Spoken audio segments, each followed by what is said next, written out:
Good morning, everyone. I was just sitting here. This is the start of my 10th semester at Ohio State, which is crazy. The This class in the fall is always like my favorite class. I love teaching about fatigue and fracture.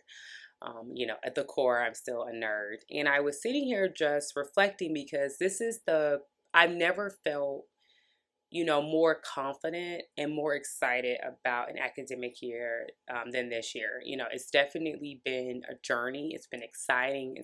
It has had its ups, it has had its downs, but overall, it's been a very rewarding journey so far. And I was just reflecting on, my summer of 2024 when I was really struggling, with postpartum depression, and really just having a very tough time adjusting. And, last week, a few colleagues and we went out to a happy hour. And one of my colleagues said to me, he said, Ariel, you look so happy. You're glowing. You look great. You look amazing. He was like, you just look like yourself again. And he was like, I didn't last summer when I saw you, I didn't know how to say it, but you looked very overwhelmed. You look exhausted. You look tired. He was like, you really were like a shell of yourself. He said, you weren't the girl who first interviewed here in 2019. You weren't the girl who started here in 2021. He was like, it was like a different person. And he's like, I even asked, he's like, me being a man, I didn't know what to say. He said, but I did ask another female colleague to say, hey, is everything okay with Ariel? She doesn't seem right. She doesn't seem like herself. And I said, first of all, thank you for recognizing, that I look good. Great. Thank you. Cause I feel so much better. I said, but no, I wasn't okay. I was not okay. I was not doing well. I was very overwhelmed. I was exhausted. And, I thought about what he said because I was also had just read the story about the mom in New Hampshire who sadly killed herself, her husband, and her two kids, leaving her toddler alive. And, I went and watched her old like TikTok videos, and it was obvious, that this mom had been suffering from depression for a very, very long time. And in her last video, she had made the comment of like, this is the first day in like over a month that I've gotten out of the bed, that I put on clothes, that I, felt okay enough to do that. And I 100% resonated with her in that moment of when you are depressed and you are sad, like you don't care about yourself at all. And I remember just thinking about how much of a low space I was in. I don't have family here. I don't have support here. Well, I don't have familiar support here. And so, you're tired. I didn't sleep for 4 months. I mean, not for 4 months. I'm so sorry. 4 weeks, right? For 4 weeks, for the entire month of July last summer, I was averaging like 2 to 3 hours of sleep. And I had never felt so run down in my life. And I never had felt, sadly, never got to the point where I felt like I would take my life or take my son's life. But it shows you if these things are unchecked, that they can, become extreme. And the point of bringing, my colleague up is to say, when you see someone, when you see that someone is suffering, you see that they're not all right, it's okay to ask. It's better to say, hey, are you okay? Is everything okay? Can I help you? Is there any support that you may need? And not blaming him, but just asking those questions when we see that people are not themselves.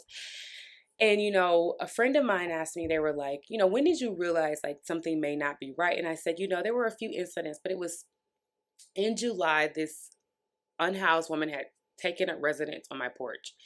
And I got home and I just wanted to take my son for a walk. And I get home and she's on my porch and I'm pissed off.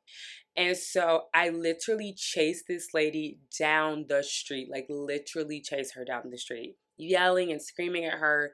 And thinking back on it, it's crazy. Like, what if she would have had a weapon, right? Like, what if she would have tried to attack me? It was just like, but I was so enraged.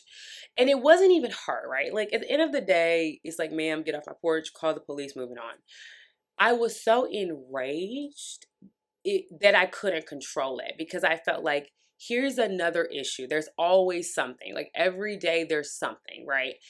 And you just get mad, right? And you take it out on people. But I just remember that was the moment. And I remember my neighbor actually saying, who witnessed it saying, "Hey, is everything okay with you? Like, are you okay?" And I just was like, "I'm fine." But I was so upset in the moment. I wasn't even really able to process my behavior. But again, just reflecting on how far I've come. I had a great summer. I enjoyed my son. I felt so much. I never have felt better. And when I think about myself last summer, I don't even recognize that person. And I remember too going to a psychiatrist at the beginning of the academic year and saying like, "Hey, do I need medication?" And she says, "No, you do not need medication. You are exhausted. You are tired. This is what happens when someone is run down." She was like, "There was going to be a breaking point. There was no way around it." She was like, "You are going to reach a point where you could no longer take it. There's nothing wrong with you." She's like, "Do you realize you just told me for an entire month you average 2 to 3 hours of sleep?" She said, "You are not sleeping." She was like, "You are getting the sleep that you were getting for 5 days is what somebody should be getting a night." And she was like, "So, no, there's nothing wrong with you. You need to take better care of yourself. You need to figure out a path forward." And for me, I know I don't have family here, but I do have a support system here. I have wonderful neighbors. I have wonderful friends, that are willing to help me. I'm blessed that I can afford a babysitter, right? I've just God has placed amazing people in my path. And so while I may not have family support, I do have support, and really leaning on the people around you and leaning on your village. Yes, I know at the end of the day, it all falls on me, it all falls on you. But at the end of the day, it's better to have support and use that support and get a break or get a breather than to not have it at all. And so again, just thinking about reflecting over the summer, it was just an amazing summer. Personally, which is really was my goal was to not like do a lot of work to really work on my personal self and get back to a space. And so like I said, I'm starting this semester off more confident than I've ever been before.